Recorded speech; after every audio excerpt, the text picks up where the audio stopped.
What's up, guys and gals?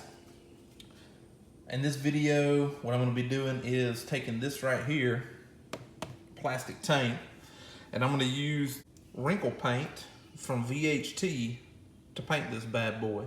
I'm going to tape off a few things when I do it, of course, where the cap is. I'm going to take this out and tape it off. And then I'm going to tape off because I want to be able to still see the level. This right here will be the only thing left. It's going to be a square right there that I'll be able to have a sight glass to see what the level of coolant is in the tank. But I'm going to paint everything else on this tank.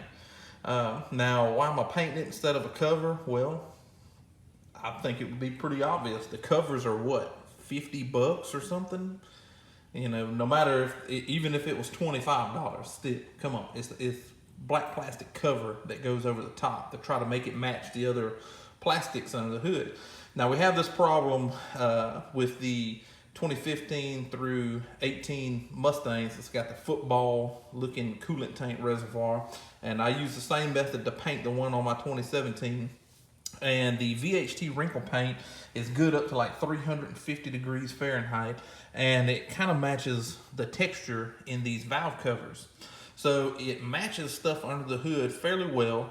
It stands up to the temperature, and it's going to look a whole lot better, in my opinion, than just some plastic cover. And a can of the paint's like $9. So, and I had it laying here still from doing 2 other coolant tanks, and I'm going to do this one. So I'm not going to remove this thing all the way from the car. You make your own decisions on that. But to remove this reservoir, you're going to have to drain a lot of your coolant out, catch it in some sort of clean, catch device, so you can put it back into the car, and it has to be something clean with nothing else in it. I'm just going to leave it on the car. I'm going to go ahead and unbolt it, pick it up, put some blankets and stuff around and cover everything else up, and then spray it when it's still in the car. So first thing I need to do is unbolt it, pick it up. I'm going to get this line off. I'm going to tape up what I need to tape up. I wound up having to take the air box out, which is a little bit more difficult now that I have the Hellcat lower box. But I got it out, and Dodge, sneaky little jokers, they have put this coolant line right here that goes in the bottom, and they have put it behind this AC line. See, this is about as far out as you can get this thing without draining the coolant, but that's far enough for me.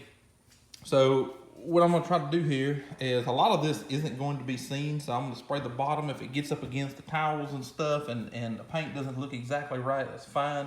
The places that I'm really concerned about it looking right is mostly going to be the top, from about this point up that you can see. Most of this stuff's hidden behind the air box, but it of course will look pretty good. The whole top of it here, and then the front side of it, which isn't really touching anything. So I'm gonna try to find something, there we go, and get this bad boy painted up. And I still got to tape off around this cap, and I'm still gonna put my square here. Let me do that, and then I'll get you guys back in here to show it to you. This is my tape job here. Got it taped up nicely around where the level indicator is. Taped all this off good. Take this off so there's no paint going to be on there. The hose will stick on there. One more thing about the clamp that was on this hose. I used the pair of pliers to loosen that clamp, and it snapped like a twig. It just broke right off. So it was a really tight fit on there, and this has got a barb on it. So what I'm probably going to do is shove it back on there. I don't want to put a worm clamp on it. Probably just going to shove it on there and then go to AutoZone and try to find another black clamp very similar to that one, squeeze clamp, so it looks factory. I just don't want to put no worm clamp on it. I think it looks kind of ghetto with a worm clamp. But anyway, what I'm going to do is I'm going to lift this thing up. I've done hit this with a Scotch-Brite pad and scuffed it up good because it is smooth plastic. And then I come back with isopropyl alcohol and wiped it down twice with isopropyl alcohol, the whole canister here, to make sure I get good adhesion on it.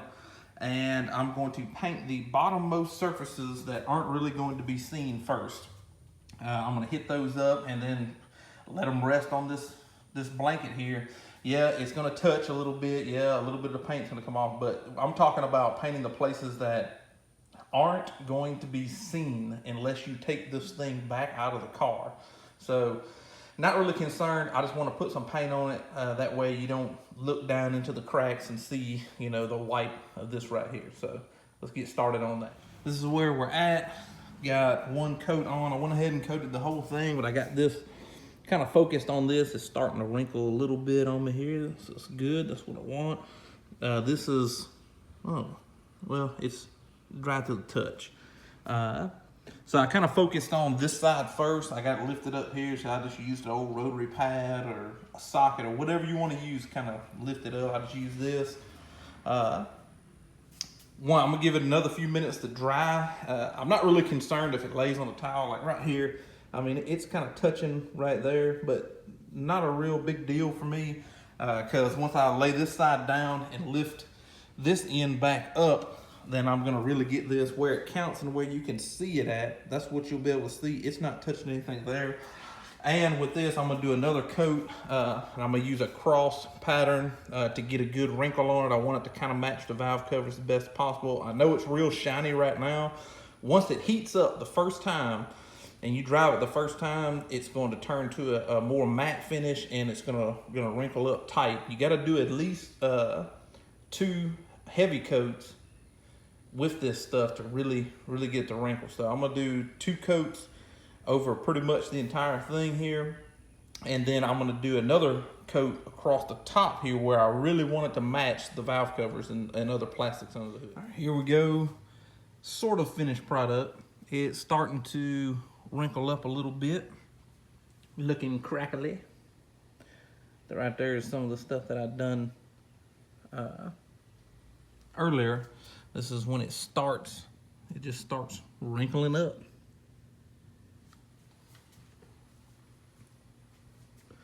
This stuff takes, you know, quite some time to dry.